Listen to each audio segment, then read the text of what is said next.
India in focus का 13th episode. प्रधानमंत्री नरेंद्र मोदी का एक सपना रहा है भारत को 5 ट्रिलियन की इकोनॉमी बनाना। वहीं अब एयर इंडिया 500 नए जेट खरीदने जा रहा है। अब ये 500 नए जेट किस तरीके से प्रधानमंत्री की 5 ट्रिलियन इकोनॉमी में मदद करेंगे, आइए आपको दिखाते हैं। एयर इंडिया अरबों डॉलर मूल्य के लगभग 500 जेट लाइनरों का विशाल ऑर्डर देने के बेहद करीब है। ये 500 नए विमान कथित तौर पर एयरबस और बोइंग दोनों से आने वाले हैं।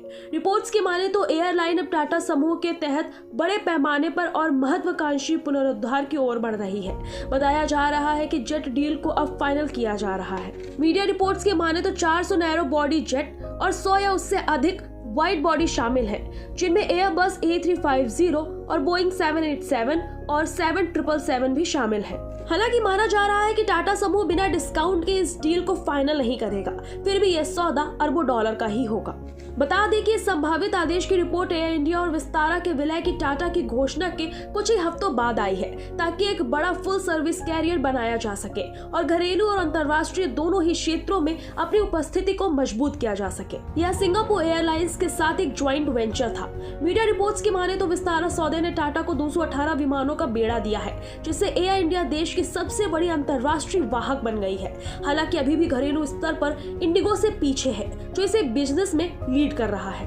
500 जेट के इस नए ऑर्डर को देखते हुए ऐसा लगता है कि टाटा समूह भारत से आने और जाने वाले यातायात के एक महत्वपूर्ण हिस्से को वापस अपनी ओर लाने की योजना बना रहा है, जिस पर फिलहाल अमीरात जैसी विदेशी वाहकों का वर्चस्व कायम है। इसके साथ ही एयर इंडिया क्षेत्रीय अंतर्राष्ट्रीय यातायात और घरेलू बाजार के एक बड़े हिस्से को कैप्चर करने के भी मूड में है। भारत दुनिया का सबसे तेजी से बढ़ने वाला एयरलाइन बाजार है। 500 नए जेट बेड़े को रिप्लेस करेंगे और उसका विस्तार दोनों करेंगे।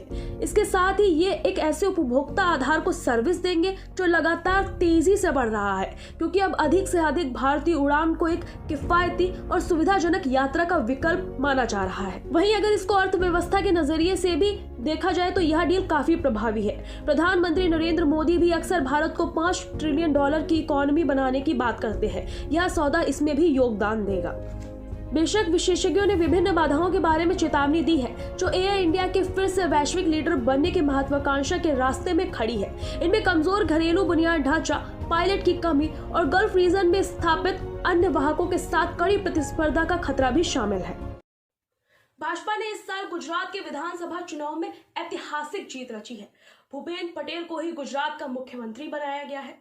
आइए आपको बताते हैं वो भूपेंद्र पटेल जिनको कैबिनेट में भी मिलने की जगह नहीं थी, जिनको ये भी दावा नहीं किया जाता था कि वो कैबिनेट मंत्री भी कभी बन पाएंगे, कैसे वो सीधा मुख्यमंत्री बन गए। आइए आपको दिखाते हैं उनका सफर।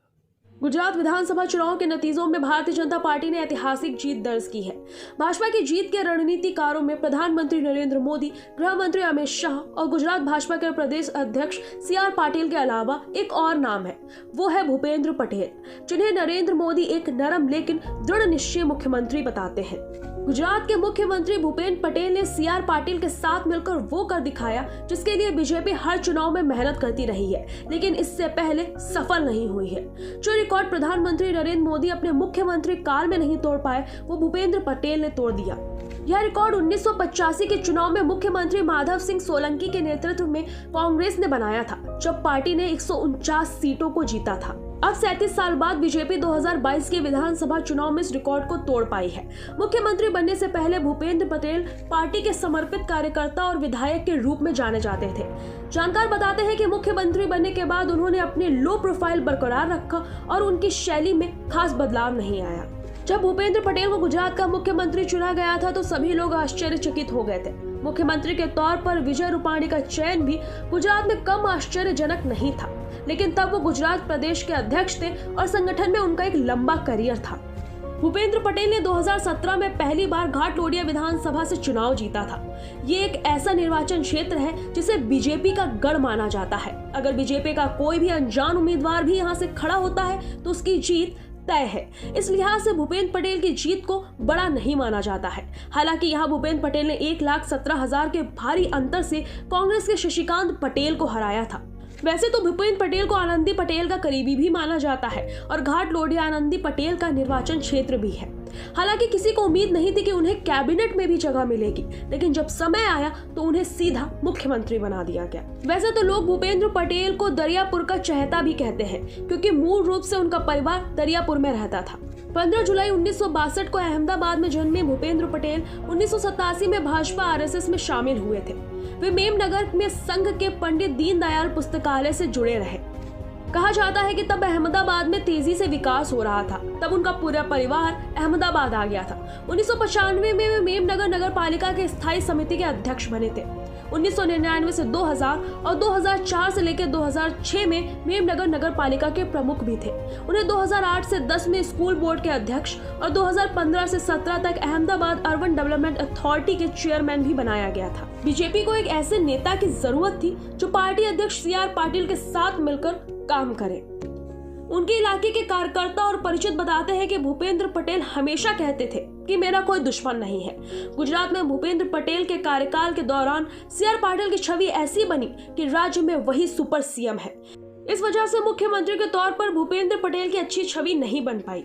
आज मुख्यमंत्री के तौर पर भूपेंद्र पटेल दूसरी बार शपथ ले रहे हैं, लेकिन सब जानते हैं कि बीजेपी के लिए गुजरात में चुनाव नरेंद्र मोदी ने ही लड़ा है। इस वजह से जीत के लिए भी श्रेय प्रधानमंत्री नरेंद्र मोदी को ही मिलता रहा है, न कि भूपेंद्र पटेल को।